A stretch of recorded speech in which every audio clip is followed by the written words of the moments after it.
So he saying psychological test जो होते हैं जब हम टेस्टिंग करते हैं तो हाँ, ये, हाँ।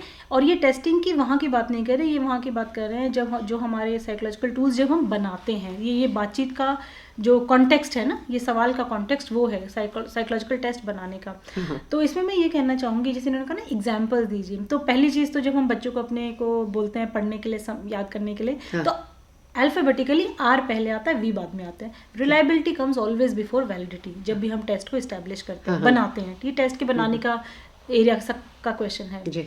तो रिलायबल होने का मतलब होता है किसी चीज़ का कंसिस्टेंट होना, हर बारी में सेम रिजल्ट्स देना।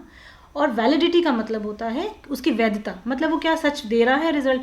तो मैं जैसे मान लीजिए आपका कोई ब्लड टेस्टिंग, शुगर टेस्टिंग की मशीन है, वो 212 नंबर शो कर रही है, वहाँ अटक गई है, वो रिलायबल शो होगी क्योंकि हर बारी वो सेम रिजल्ट दे रही है, वो रिलायबल है। लेकिन क्या वो वैलिड है, क्या वो सही है, रिजल्ट आपको दे पा रही है, नहीं दे पा रही, नहीं, ऑब्वियसली आपका गलत शुगर लेवल दे रही है वो। हाँ, हाँ। तो ये कहने का मतलब ये हुआ कि वो टेस्ट रिलायबल हुआ लेकिन वो वैलिड नहीं हुआ। दैट मीन्स कि आप उसके ऊपर फाइनली उसको यूज़ कर सकते, नहीं यूज़ कर सकते। तो एक किसी भी साइकोलॉजिकल टेस्ट को यूज़ करने के लिए वो रिलायबल भी होना चाहिए और वैलिड भी होना चाहिए।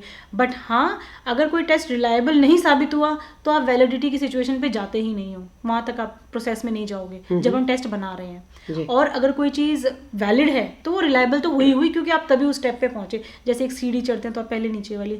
तो एक और एग्जांपल मैं दूंगी, जैसे आपकी घड़ी कोई रुक गई है, वो 12 बजा रही है, तो वो दिन में 24 घंटे में 2 बार सही टाइम दे रही है, तो 2 बार वो वैलिड भी है, रिलायबल भी है। लेकिन वो हर घंटे वो सेम टाइम दे रही है, इसलिए वो रिलायबल है। तो इस तरीके से रिलायबिलिटी और वैलिडिटी को समझा जा सकता है। बहुत